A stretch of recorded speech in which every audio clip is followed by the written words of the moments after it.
Olá pessoal, boa noite, sejam bem-vindos à primeira edição de 2025 do Rural Notícias. A partir de agora, muitas informações, análises e perspectivas para você. Vamos então aos principais destaques da edição de hoje. Perspectiva para a suinocultura é promissora em 2025 no Paraná, um dos principais produtores do país. O crescimento e a democratização da aviação agrícola no país, que cada vez mais vem sendo utilizada nas pequenas, médias e nas grandes propriedades rurais. Depois de um ano desafiador para os pecuaristas devido ao clima e aos preços baixos, veja qual é a perspectiva para esse mercado em 2025. Vamos relembrar também as principais discussões da COP29, realizada em 2024 em Baku, no Azerbaijão, onde temas como financiamento climático e justiça ambiental dominaram as discussões. E ainda, para onde vai a economia brasileira em 2025, com inflação em alta, dólar numa escalada histórica e a necessidade de ajuste fiscal? Veja no quadro da UD Entrevista. Hoje é quarta-feira, 1º de janeiro de 2025 e o Rural Notícias está no ar.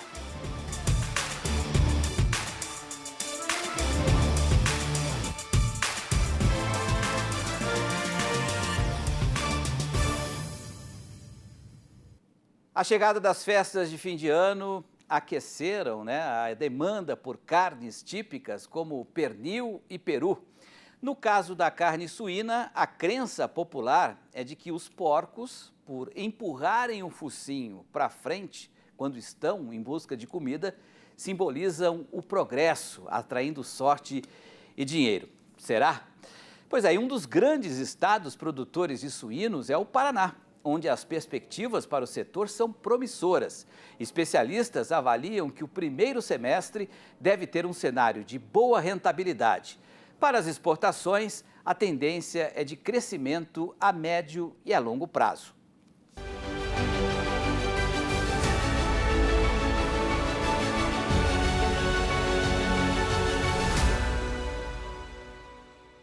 O Paraná conta com cerca de 7.000 propriedades comerciais de produção suína.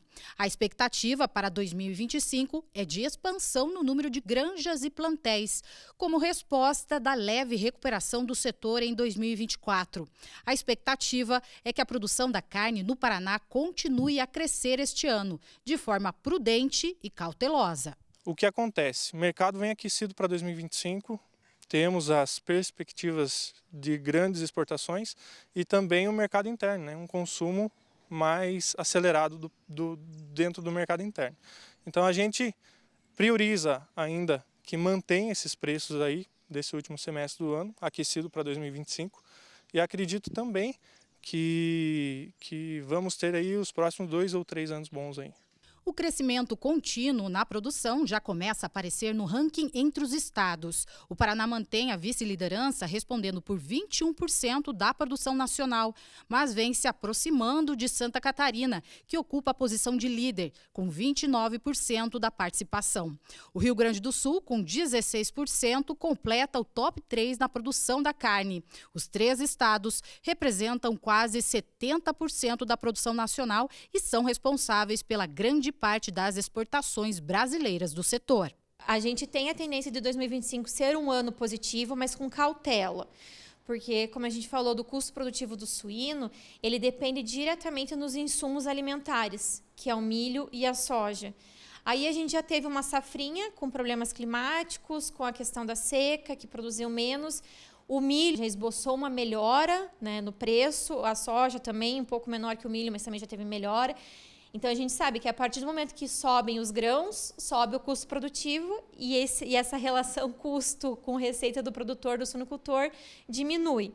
Então, a gente é dependentemente diretamente do custo produtivo por conta dos grãos, Então, a gente vai depender muito da safra, o que vem, mas um cenário positivo, principalmente ainda ali para o primeiro semestre. O segundo semestre a gente já começa a entrar nessa questão da cautela por conta das safras, mas acredita-se que seja um ano positivo para a suinocultura, sim.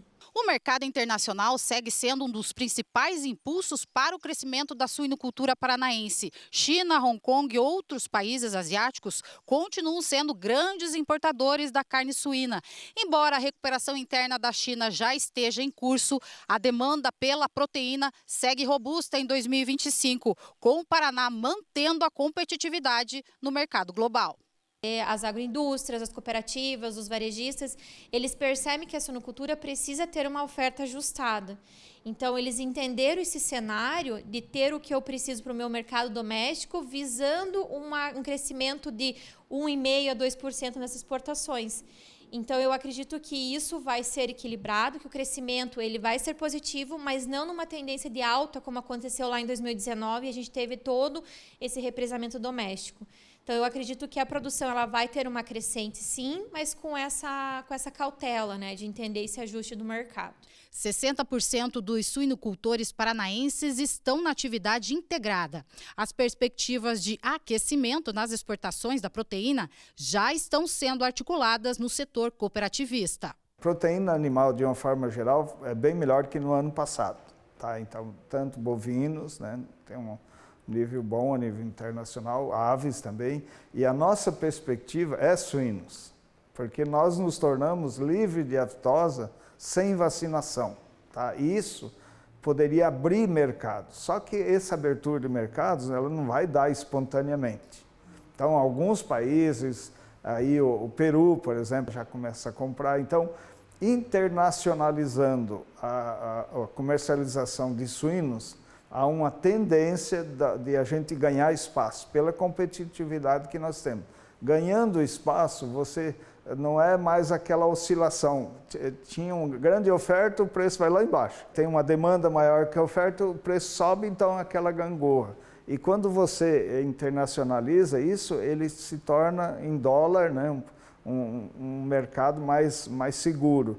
E a médio prazo é isso que nós desejamos para suínos. E hoje, por causa do feriado, tanto a Bolsa Brasileira de Valores, a B3, quanto os mercados internacionais não vão operar. As operações vão ser retomadas nesta quinta-feira, 2 de janeiro.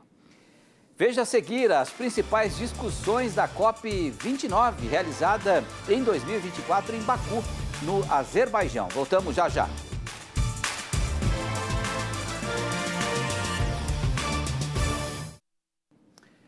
A aviação agrícola tem se democratizado, sendo utilizada nas pequenas, médias e nas grandes propriedades rurais pelo país. Vamos conhecer agora um pouco mais sobre o setor em uma entrevista do repórter Ricardo Araújo com um especialista no tema. Estamos recebendo o Dr. Cláudio Júnior Oliveira, do Sindicato Nacional das Empresas de Aviação Agrícola. Um tema pouco explorado, mas de muita importância para a agropecuária brasileira, especialmente para a agricultura. Dr. Cláudio, seja bem-vindo. Eu vou começar perguntando quais os estados brasileiros que se concentram o maior número de aeronaves destinadas para essa finalidade de pulverização, semeadura de sementes, enfim. Bom, Ricardo, os estados que mais se destacam hoje no país é o Mato Grosso. E, aliás, cresceu muito nos últimos anos. Ele passou de 600 aeronaves para 702 aeronaves em 2 anos, de 2021 a 2023. O segundo estado que se destaca é o Rio Grande do Sul, com em torno de 369 aeronaves no último levantamento da frota de 2023, seguido de 2 estados que vêm crescendo bastante, que destacamos aqui o estado de São Paulo, por ter uma forte cana-de-açúcar, né? Nos últimos 20 anos a cana cresceu mais de 3% ao ano e a soja mais de 4% ao ano lá no Mato Grosso. Então são 2 culturas que puxam muito a aplicação aérea. São Paulo e Goiás, 2 estados que estão pertinho, 293 e 296 aeronaves. E aí, para fechar esse top 5, tem o estado da Bahia, que vem crescendo muito nos últimos anos, principalmente fomentado pelas fazendas que compram aeronaves para uso próprio. Como faz para a pessoa se tornar um piloto de uma aeronave dessa natureza? Eu gosto muito dessa pergunta porque ela abre uma janela importante para o setor, né? Muitas vezes, sem conhecer a atividade, acaba entendendo que qualquer piloto pode voar. E não pode, de fato. Um piloto ele precisa ter 3 capacitações. Aquele de piloto inicial, que eu diria aqui, de privado, né? Mas para aqueles que não conhecem o tema, é aquele primeiro aprendizado. Depois nós temos ainda de piloto comercial, que é aquele que tem que ter muitas horas de voo para ele ser habilitado a fazer de piloto agrícola. Porque o piloto agrícola ele precisa entender de gota, de temperatura, de umidade relativa do ar, ele precisa entender de aplicação aérea. É chamado carinhosamente de tiro. É o que se aproxima mais perto, né, de aviões que trabalham aí na defesa dos países. Então ele tem que descer na lavoura, 3 a 5 metros do chão, às vezes um pouco mais, analisando vento, temperatura, umidade relativa do ar e fazer a aplicação de produtos, sementes defensivos e até de água no combate a incêndios florestais. Agora, qual o segmento da agropecuária que mais demanda desse tipo de serviço? Está na agricultura empresarial, alcança os pequenos e médios produtores por meio das cooperativas? Como é que é isso? Bom, nós atendemos mais de 20 culturas no Brasil. Nós estamos falando de soja, cana-de-açúcar, milho, algodão. Todas essas culturas demandam muito da aviação agrícola, que atende cerca de 25% a 30% das aplicações no país. Mas, de fato, grandes produções de soja, de cana, é uma cultura alta e fechada, não tem como você passar com autopropulsado, você não tem como fazer uma aplicação com tratorizado. Agora lembrei da época de exército autopropulsado, né? Mas não tem como fazer a aplicação com o trator. Então você tem que fazer a aplicação de forma aérea para uma cana de açúcar que é alta e fechada. O arroz também, por exemplo, ele é irrigado. Então você não tem como entrar com o trator chamado aí carinhosamente no sul de chupa-cabra. Ele acaba passando por cima da lavoura, assim como a soja, acaba perdendo de 5% a 7% por amassamento. Então todas essas culturas, como o café, que é alto também, uma cultura alta, elas demandam muito da aplicação aérea no campo, né? Em estados como Bahia, Mato Grosso, Espírito Santo, São Paulo, Rio Grande do Sul, são estados que têm uma produção alta. Agora, quando falamos em cultivos menores, nós estamos falando dos drones de pulverização que têm entrado fortemente. Por exemplo, no estado do Espírito Santo, tem a comunidade quilombola, que tem registrado drone para fazer a aplicação nas suas pequenas lavouras. Isso é tecnologia, é inovação e, principalmente, produtividade tão necessária no país quando abordamos a questão da sustentabilidade.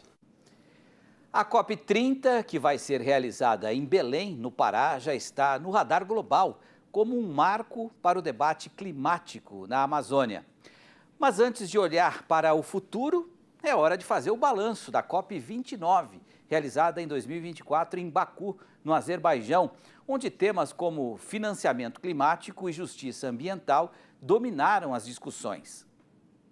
Baku, capital do Azerbaijão, cedia a COP29. Cerca de 67 mil pessoas de todas as nacionalidades do mundo participam do evento. No palco, temas como financiamento climático, mercado de carbono e transição energética. O Brasil apresentou na primeira semana suas metas atualizadas de redução de emissões de gases de efeito estufa, comprometendo-se com uma diminuição entre 59% e 67% até 2035, em comparação aos níveis de 2005.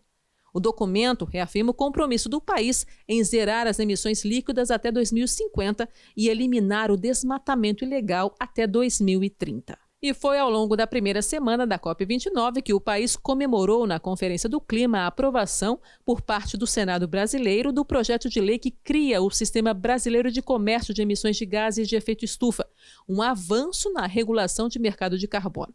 Nós vamos ter regras para o mercado de carbono. Mercado de carbono compulsório, regras para mercado voluntário. O agro não participa do compulsório, é algo que nós queríamos, ficar de fora, mas participar do voluntário, na medida em que regras claras para medir o que é a pegada de carbono, numa atividade como nós temos, de produção agro, num clima temperado, aí sim poderemos participar disso. Durante os primeiros dias do evento, o presidente da Apex, Jorge Viana, reforçou as novas aberturas dos mais de 270 mercados para os produtos brasileiros e os impactos disso para a economia. Às vezes é o abacate, às vezes é uma fruta, uma uva ou uma proteína, mas tudo isso para a agricultura, para o agronegócio brasileiro. Por que isso? Porque com a crise climática que a gente vive, é seca demais num lugar, chuva demais no outro, o Brasil é continental, a gente tem sofrido consequências, mas nós também temos muita competitividade. E aí os produtos brasileiros são esperança de segurança alimentar para muitos países do mundo. Como nós voltamos agora a ter o protagonismo do Brasil, a diplomacia presidencial, fizemos muitos encontros internacionais com os empresários, os negócios se multiplicam. Uma das principais discussões na COP29 foram os modelos alimentares na América Latina. Como alimentar uma população global que não para de crescer de forma produtiva e eficiente? Quem deu essa resposta foi Liege Correia, diretora de sustentabilidade da JBS Brasil. O Brasil, ele faz parte da solução nesse processo. A gente tem um número de área ainda que a gente pode expandir a nossa produção agrícola, inclusive preservando as áreas de floresta. O Brasil tem 60 milhões de hectares disponíveis, em torno aí de 40, com alta aptidão para a agricultura e pecuária. São nessas áreas, para além das áreas que a gente já tem um cultivo e uma produção profissional, digamos assim, a gente pode expandir com tecnologia e com práticas de agricultura regenerativa, por exemplo, para além também da integração lavoura-pecuária. O governador do Pará aproveitou para destacar a dedicação com os preparativos para a COP30, que vai ser realizada no Brasil. Serão mais de 60 mil pessoas, incluindo chefes de Estado, diplomatas, empresários, investidores, ativistas e delegações de 193 países membros. Os investimentos já somam mais de 4 bilhões de reais. Esta COP representa a preparação para a COP em Belém, a COP30.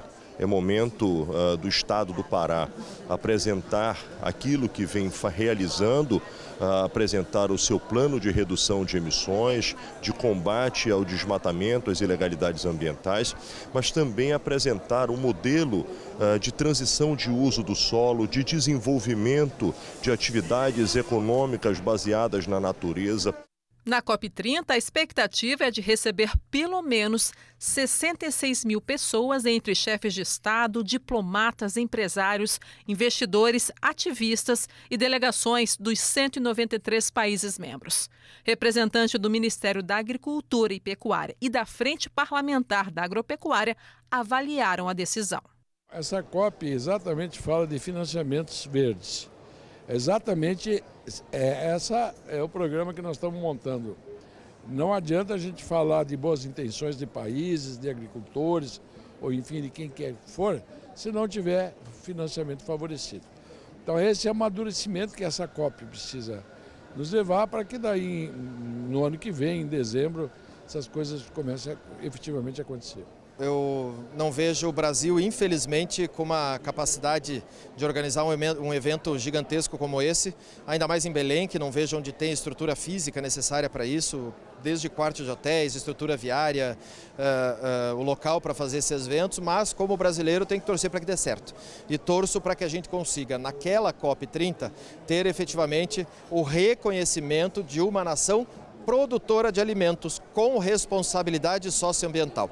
Essa é o nosso legado, é o nosso mantra, é o que nós defendemos, apesar da autofagia brasileira, inclusive dentro da ideologização desse governo, mas a gente vai enfrentar até o último para que a gente tenha o nosso lugar de fala e que a gente possa ser conhecido pela nossa capacidade produtiva.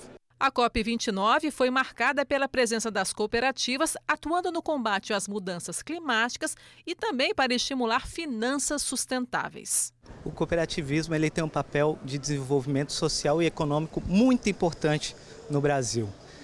Nossas cooperativas representam mais de 1 milhão de produtores rurais e eles fazem parte do nosso cotidiano, porque tudo que a gente come no dia a dia, nas nossas refeições, metade de tudo isso vem de cooperativas, desde o cafezinho, o leite, passando pelo arroz, pelo feijão, pela carne. Então as cooperativas têm esse papel muito importante para o desenvolvimento do país. A edição de 2024 vai ser lembrada por não chegar a um consenso sobre o financiamento climático. Atualmente, o valor disponível para financiar essas ações é de 100 bilhões de dólares. mas o valor necessário é de pelo menos US$ 1 trilhão para atender às necessidades dos países em desenvolvimento. Mas os países desenvolvidos estão oferecendo apenas US$ 200 bilhões, o que torna difícil alcançar um acordo. A expectativa agora é de que a COP30 no Brasil enfrente questões ainda mais complexas relacionadas ao clima, o que vai representar um desafio maior. No próximo bloco, a gente vai falar de pecuária. Depois de um ano desafiador, veja o que esperar para esse mercado em 2025. Voltamos já já.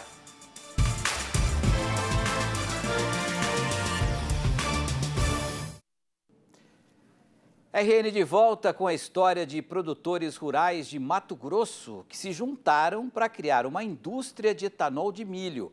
A instalação da agroindústria mexeu com a economia local e 4 anos depois, a empresa se prepara para triplicar de tamanho. Veja na reportagem do MT Sustentável. BR-364, entre os municípios de Diamantino e Nova Marilândia, na Chapada do Parecis, uma das mais importantes regiões produtoras de grãos do país, no centro-sul mato-grossense. Aqui, desde janeiro de 2021, funciona a LD Bioenergia da Ciolândia. Anualmente são processadas 350 mil toneladas de milho, para a produção de 150 milhões de litros de etanol e 103 mil toneladas de DDGS, resíduo sólido rico em proteínas utilizado na alimentação animal. Ainda são gerados no processo 5.400 toneladas de óleo de milho, números que vão crescer em breve. A indústria se prepara para expandir e triplicar a produção. Nós entendemos que, vencidos os primeiros 4 anos de operação, nós chegamos no ponto de maturidade que era importante e fundamental ganharmos escala. Por isso, decidimos pela ampliação da planta, um projeto que está em curso e que vai resultar numa nova capacidade de produção a partir de meados de 2026. E então nós vamos ter mais volume, mais competitividade, para estar inserido tanto no fornecimento para o mercado brasileiro quanto para participar das exportações. Mas este empreendimento, esta indústria, teve uma origem um pouco diferente das demais que hoje atuam em Mato Grosso. Esta surgiu da decisão de um grupo de produtores rurais, na maioria vizinhos, que tinham um sonho em comum: transformar aquilo que produziam em suas terras. Em outras palavras, agregar valor aos seus produtos. O Paulo é um dos 24 sócios. Ele participou das discussões desde o início para definir o projeto que tivesse sinergia com o trabalho que já era desenvolvido por eles. Teve vários projetos, olhar granja de frango, granja de porco, qualquer coisa que fizesse a gente romper essa barreira só do setor primário e passasse para a agroindústria. Aí em 2016 foi quando começou a chegar o projeto aí da LD. E aí foi quando a gente enxugou o projeto, juntou todo mundo, chamou mais sócio, e aí ficou nos 24 sócios e todo mundo foi aportando dinheiro ali. Isso faz a diferença, é saber trabalhar junto, aquilo que talvez eu jamais poderia ter sozinho, junto com os nossos companheiros aí, a gente conseguiu romper e fazer acontecer. Então é só olhando para frente. Para gerir a empresa, os sócios foram buscar profissionais no mercado. Hoje, os fundadores participam das decisões via Conselho de Administração. O presidente é o José Afonso, produtor rural que há 40 anos chegou em Mato Grosso. Para ele, o sucesso da indústria que ajudou a criar tem um papel importante no desenvolvimento regional. Uma indústria de etanol não é só o emprego direto que ela gera ali aqui na indústria, né? Mas e sim o entorno, que você precisa de toda uma biomassa, né? Então isso tem transportadores de milho, de biomassa, tem aquele que corta essa biomassa, que tritura. Então você vai gerando uma cadeia que ela é importantíssima. E esse dinheiro, essa renda que é gerada, principalmente no nosso negócio, que nós somos todos daqui do mesmo lugar, né? Então ela fica toda aqui. Então isso fomenta toda a nossa região, em torno, com todo o movimento que existe de sustentabilidade, um movimento ambientalmente correto, o que o mundo hoje procura, com os acordos que existem entre os países. Então, o etanol aqui no Brasil, ele tem um caminho a ser percorrido enorme. É um negócio que não volta mais para trás, essa substituição de combustíveis fósseis por combustíveis renováveis. Essa é uma tendência do mundo de hoje. Ela pode ir um pouco mais rápida ou um pouco mais devagar, mas isso vai acontecer. No segundo semestre de 2024, a arroba do boi passou de R$ 300. Mesmo assim, de uma forma geral, o ano foi desafiador para os pecuaristas devido ao clima e aos baixos preços. Pelo menos essa é a avaliação do presidente da Acrimate, que é a Associação dos Criadores de Mato Grosso. A expectativa da entidade é que em 2025 haja uma maior valorização da arroba.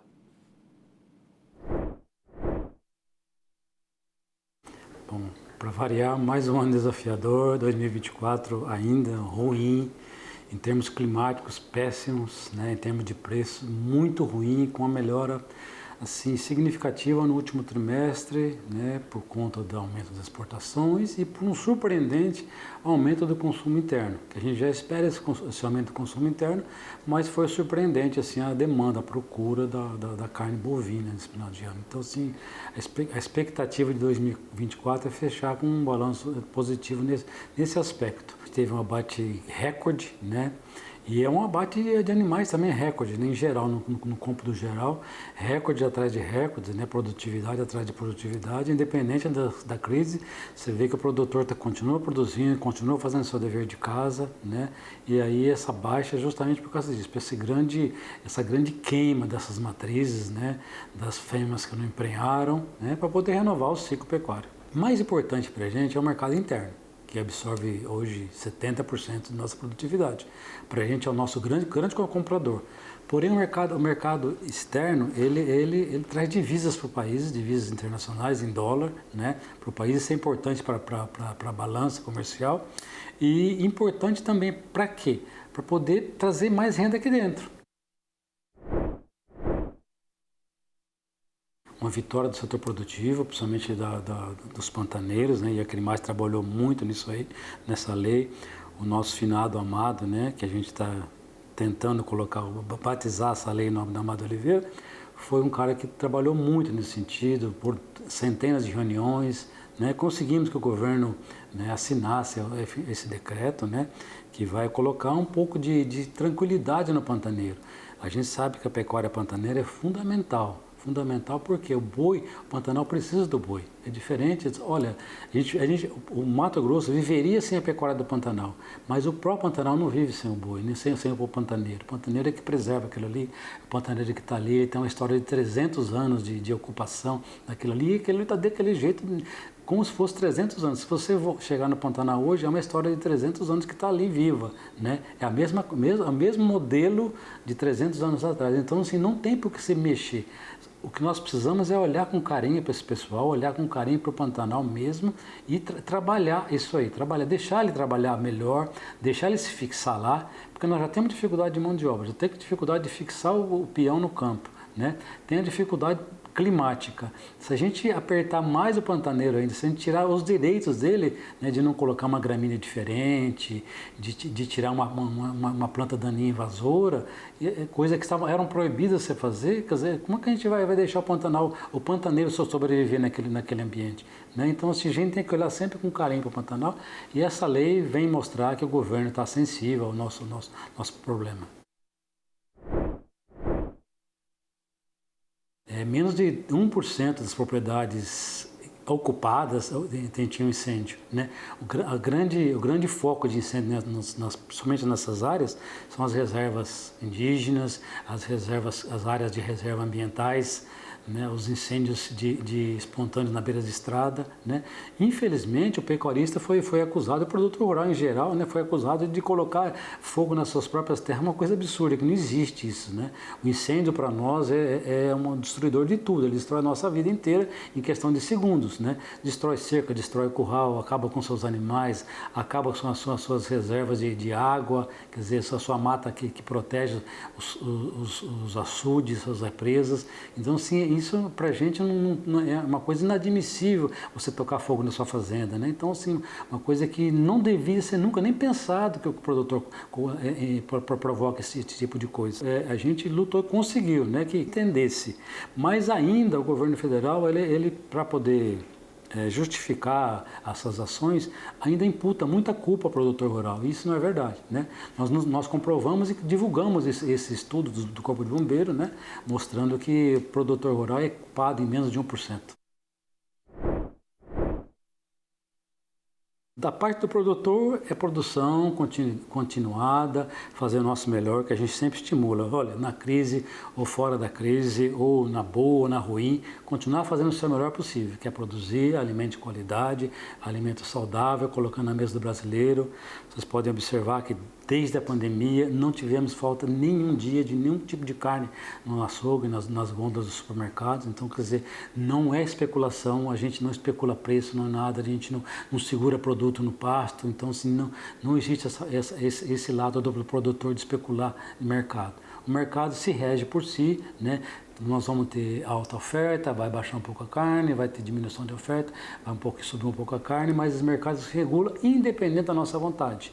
Que nós temos os frigoríficos na frente e o mercado varejista também na ponta. A gente espera também que continue esse nível alto de exportações, né? Continue, e acho que vai acontecer, porque tem muitos países entrando em contato com países ainda procurando a nossa carne, né? Nós esperamos ainda que os nossos parceiros, que já são parceiros já de muito tempo, né, continuem comprando a nossa carne, continuem aumentando as suas demandas, né, e para ter a segurança alimentar deles mesmos, né, que muitos países estão precisando. Nós abrimos bastante países no Sudeste Asiático. Com relação ao clima, a gente espera que seja um clima um pouquinho mais ameno do que 2024, né, um pouquinho menos de tempo de seca, de menos de queimada do que 2024. E com relação à segurança jurídica, a gente precisaria que o governo, ou os governos, né, olhassem para o produtor com mais carinho também, com um olhar de cuidado mesmo, para poder deixar a gente trabalhar seguro, né? A gente não pode trabalhar com invasão de campo, a gente tem que trabalhar com as leis nossas, a gente tem que trabalhar com a lei florestal, a gente precisa que a SEMA avalie nossos CAR, avalie nossas demandas de desmate legal, né, que é o que a gente trabalha, né? Então a gente precisaria que os governos olhassem para a gente como parceiros mesmo. No próximo bloco, para onde vai a economia brasileira neste ano que começa? No quadro da UD Entrevista, vamos relembrar os principais acontecimentos de 2024 e as perspectivas para 2025. Eu volto já já.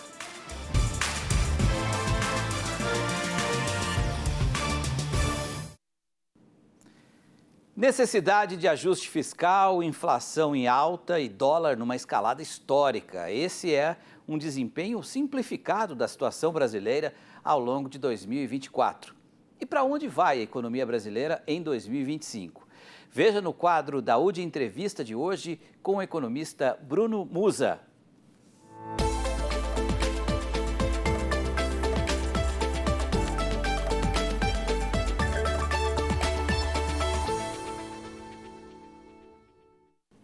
Olá, vamos dar início a mais um da UD Entrevistas. Hoje eu vou conversar com o Bruno Musa, que é economista, professor e diretor da Aquavero Investimentos. Bruno, obrigado por tua presença aqui conosco no Canal Rural. Muito obrigado, Daudi. Eu que agradeço o convite. Bruno, a nossa oportunidade hoje é de destrinchar o que ocorreu em 2024 no aspecto econômico. Eu sei que você faz vários estudos de crescimento, inflação, necessidade de um ajuste fiscal. Como que você viu 2024 diante desses aspectos que recentemente o PIB foi divulgado, foi bem acima do esperado, e nós temos também aí uma preocupação onde 90% do mercado financeiro não aprovam a conduta do presidente Lula em relação ao ajuste fiscal. Você poderia nos explanar, diante da sua experiência, claro, esses fatos? Bom, vamos lá, Daudi. Vamos deixar de lado um pouco o lado político-ideológico da coisa. Vamos falar de números e economia como um todo. Eu acho que o ano de 2024 ele é consequência de um modelo que se esgotou. E esse modelo, na minha opinião, ele vem se esgotando há algum tempo. Como qualquer ciclo econômico que dura 15, 20, 25 anos, Chegou no momento em que não cabe mais o aumento do Estado, o aumento da dívida pública. Caso contrário, depararemos com inflação, como está chegando pela desvalorização da moeda. A inflação não é a alta generalizada do preço, ela é uma consequência da desvalorização da moeda, e a moeda desvaloriza justamente pelas pessoas não mais depositarem confiança naquela moeda. Você oferta mais moeda que demanda, uma oferta maior do que a demanda correspondente dessa moeda, ela desvaloriza. Moeda desvalorizada, preços mais altos. E por que a moeda desvaloriza? Irresponsabilidade fiscal. Gastar mais do que arrecada de forma recorrente traz consequências de empobrecimento, principalmente para a classe mais pobre, porque a inflação ela consome grande parte do poder de compra dessa classe, principalmente, que não tem como se defender da alta dos preços. Vamos lembrar que o governo Lula 3, quando ele assumiu, ele aprovou uma PEC da transição de 200 bilhões. E a gente vem carregando esse aumento de dívida com gastos que cresceram mais de 13 pontos percentuais em termos reais, já descontados a inflação, muito acima do incremento das receitas, também em termos reais já descontados a inflação. Despesa crescendo mais que receita, quando ele fala que a culpa é do passado, mas ele entra no governo aprovando 200 bi de gasto, a gente vem incrementando essa dívida com relação ao PIB, que é o que vale. A discussão hoje é, vamos cumprir o arcabouço, que lembrando que ele já mudou a regra do arcabouço 2 vezes desde que ele criou o arcabouço. Ele criou e ele já alterou essa regra 2 vezes. Ao mudar a regra do arcabouço, você mostra que aqueles números não eram exequíveis.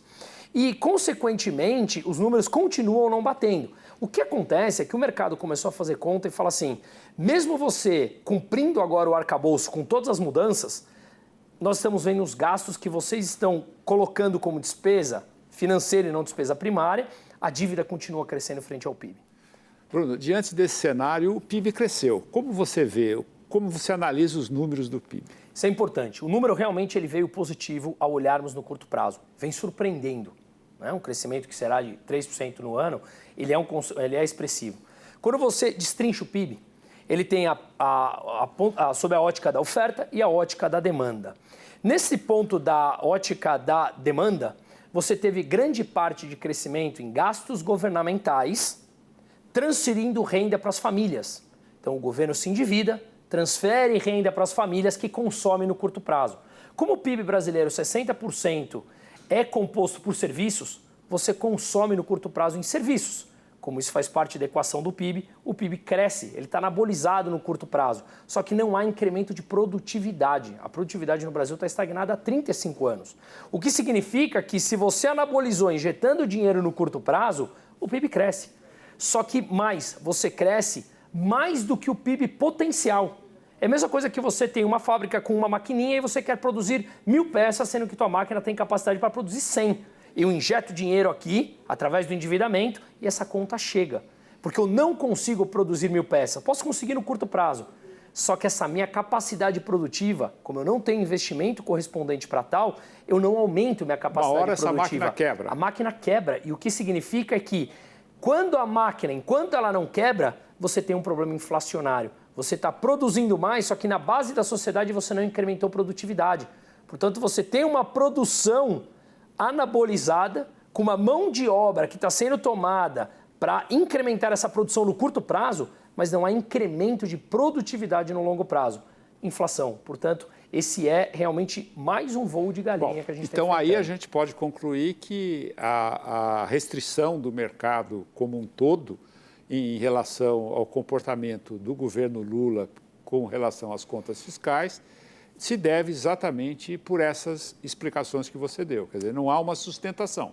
Então, se ele não se conscientizar que alguma coisa tem que ser feita nesse sentido para reverter a situação, essa máquina uma hora vai fundir. E a máquina fundir significa inflação. Essa é sempre a consequência econômica. Quem paga a conta é o pobre. O pobre que paga a conta. Vamos lembrar que quando a gente fala o mercado não aprova, o mercado não são 10 pessoas querendo o mal da esquerda ou o mal do PT. O mercado são milhões de agentes econômicos ao redor do mundo precificando o valor dos ativos agora, no valor presente. São negociados futuros. São negociados futuros, você traz a valor presente. E acaba tendo essa situação. O que é o valor presente? Nada mais é do que o fluxo futuro de pagamentos descontado a uma taxa de juros. Bruno, diante desse cenário, como você vê o impacto para a agropecuária brasileira? Se você tem uma moeda desvalorizada, fica claro que você tem um estímulo à exportação. Só que aqui nós temos outros conceitos. Um mundo hoje com guerras espalhadas em vários cantos e uma commodity, um preço de commodities muito mais baixo, com custos mais altos. Então, se você tem custos mais altos, preços de commodity mais baixa do que tinha lá no começo do século, a gente nitidamente tem um problema. Nessa leitura do PIB que nós vimos... Mas o dólar alto não ajuda? Ajuda a exportação, só que você tem que ter a correspondente demanda do outro lado. Se você não tem essa correspondente demanda do outro lado, vamos olhar o dado do PIB que saiu agora do terceiro trimestre. As exportações caíram e as importações subiram, mesmo com o dólar trabalhando acima de R$6 agora. Por quê? Porque justamente o custo na produção subiu tanto ao longo do ano, a inflação ela já é uma realidade, que o custo de produção sobe, só que o preço da commodity está baixo. Então a gente está vendo o número de recuperação judicial, por exemplo, que as empresas do agro têm sofrido, bateram recorde atrás de recorde. O dólar, ele vai continuar nesse patamar e qual é a possibilidade dele recuar? Prever o dólar é uma máquina de moego para economistas. É a coisa mais difícil que tem. Mário Henrique Simonsen dizia, né? O dólar aleja e a inflação mata. Esses dois fatores. É boa essa, gostei. Eu não sabia essa frase dele. É justamente isso. Fazer qualquer previsão do dólar é querer errar, mas uma coisa é certa. Se a gente continua nessa política fiscal sistematicamente gastando mais do que arrecada, esse dólar pode estar 6,10, 6,15, 5,90, mas vai estar batendo recordes atrás de recordes o tempo todo. Isso significa alta de preços e, consequentemente, perda do poder de compra, especialmente da classe mais pobre. O Galípolo já se manifestou que não vai vender reserva, né? E por quê? Ele não poderia vender um pouco dessa reserva para ajudar na esterilização da dívida? Essa é uma grande discussão econômica. E vamos lá, poderia. E o que eu acho que no Brasil a gente tem um ponto nós adoramos atacar as consequências, mas não a causa. Significa que, basicamente, uma pessoa fuma por 60 anos na vida e está lá com um problema muito sério de pulmão. Toma um remedinho e continua fumando. Legal. Talvez durante uma semana, um mês, você vai adiantar a tua tosse ali, que você vai dormir um pouco melhor. Mas você continua fumando. O problema está lá ainda. E o problema é a irresponsabilidade fiscal. Pode vender um pouco de reserva para o dólar voltar para 5,90? Pode. Se sistematicamente você continuar gastando mais do que arrecada, você vai queimar a reserva porque você não curou o problema. A causa do problema não está sendo atacada. Agora, o que te leva a acreditar? Eu, particularmente, não consigo acreditar essa reação do governo em caminhar por esse trajeto. Por quê? Você vê alguma coisa, tudo vai complicar a vida do Lula se ele quiser se reeleger em 2026. Qual é a razão disso? É a pressão do PT, é uma questão política, interna. Eu não consigo entender a razão disto, porque o Lula tem uma experiência política muito grande. Ele jamais cometeria erros estratégicos como esse. Mas qual é a razão que está levando ele a tomar essas decisões que vão complicar a vida dele? Ele jamais cometeria, mas está cometendo. Então ele cometeria sim, assim como ele cometeu tantos outros erros ao longo da sua jornada. O PT nasceu como um partido operário e sindicalista, lá nos anos 80, começo dos anos 80, se não me engano, nasceu em 1980. Ele tem uma dificuldade imensa em entender que em 2024 a economia brasileira ela se transformou numa economia de serviços. E essa economia de serviços, as pessoas que ele considera proletário, são trabalhadores que querem flexibilidade, que querem poder trabalhar da onde quiserem, a hora que quiser.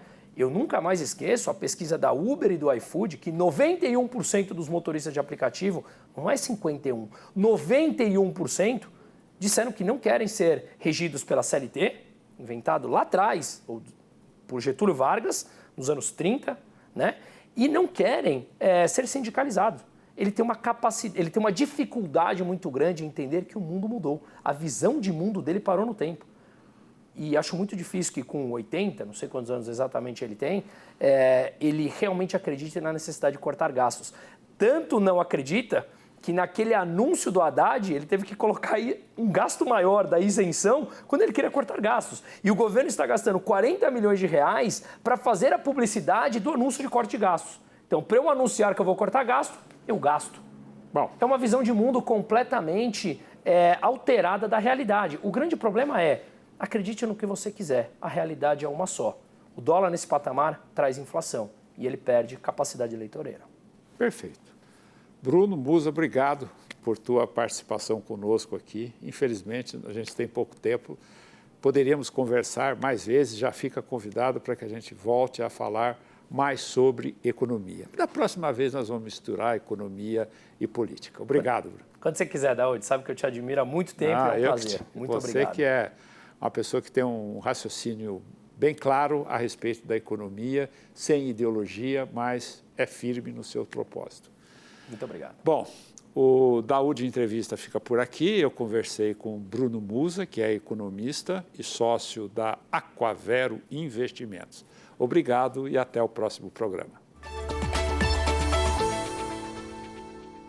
Valeu, Daúde. E o RN fica por aqui. Eu quero renovar um voto de feliz ano novo para todos vocês, agradecer pela enorme audiência e que 2025 traga sempre mais notícias boas do que ruins para a economia brasileira e também para o agronegócio. Pessoal, obrigado, uma boa noite e até amanhã, 18h45. Tchau.